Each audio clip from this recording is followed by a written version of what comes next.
Hi, this is Rick again, Bike Fitness Coaching, and today let's talk about shoes. One of the more common questions I get when bike fitting, customers come in, their shoes are worn out, and they're looking for a new pair of shoes. They want to know what style, what level, what's good, what's bad, what should they get? Do I have any recommendations? We do cover this extensively in my bike fitting course, but let's go over this in general and what I recommend looking at in a pair of shoes.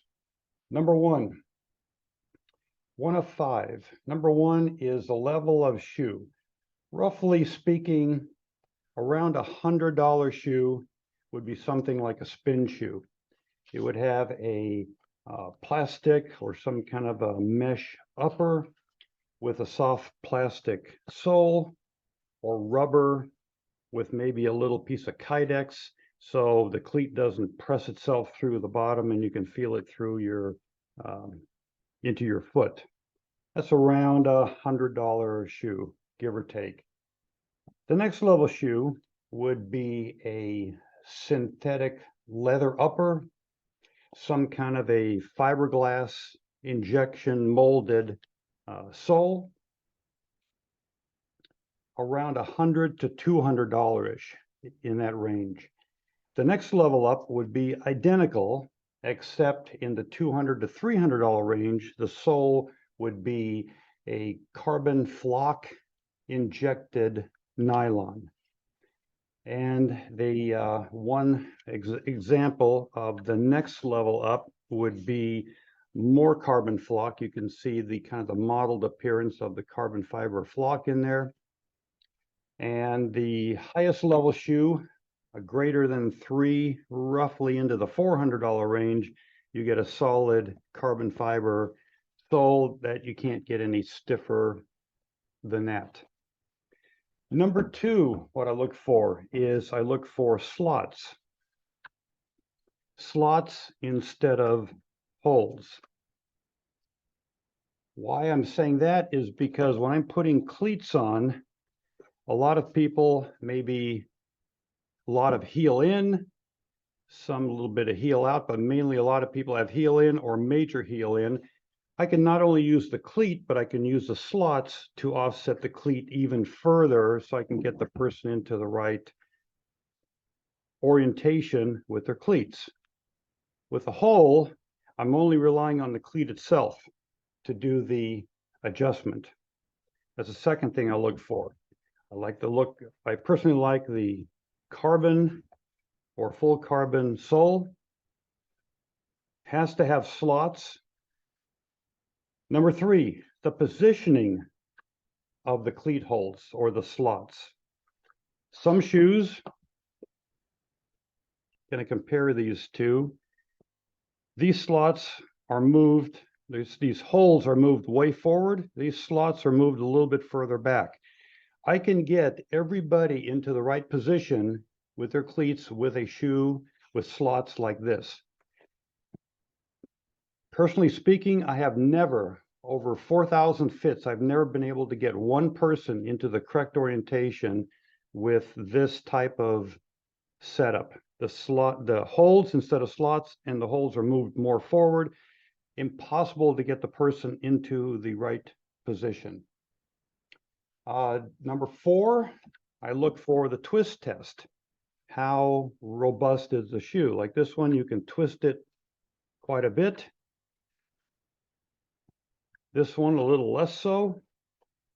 When you get up into this shoe or this shoe, nothing's going to twist or move on this shoe. Another thing I look for is the width across here. If you look at some of the shoes are narrow profile. Actually, there's two things coming up, the narrow profile or a wider profile. The other thing is that how wide is the platform compared to where the foot's. So when the foot fits in here, you look when the shoe compresses, there's a lot of material coming off the side of the shoe here. So sometimes you can get half of the first metatarsal off of there's no support, and half of the fifth metatarsal where there's no support. In contrast, if you look at the full width carbon fiber from Lake, this is the widest sole for the foot that there is.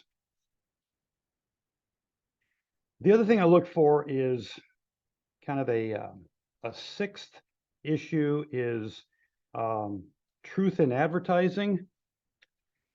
So a lot of people buy this shoe. I'm not going to name the brand name, but a lot of people buy this shoe because it's a carbon fiber sole. Well, it's not a carbon fiber sole.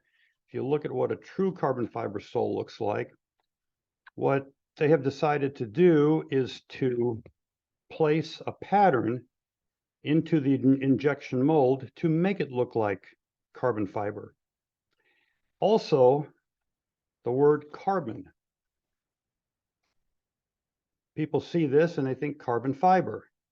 Well, carbon can mean either carbon flock or can mean there's a material called carbon black.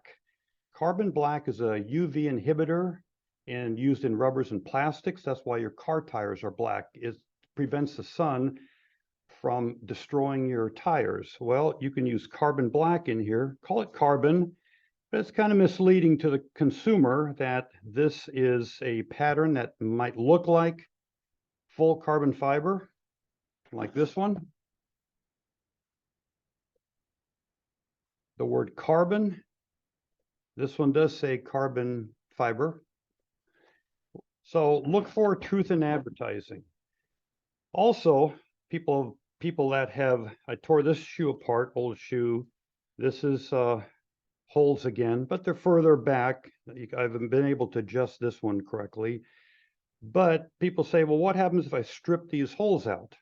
All shoes have a little trap door inside that you can lift up.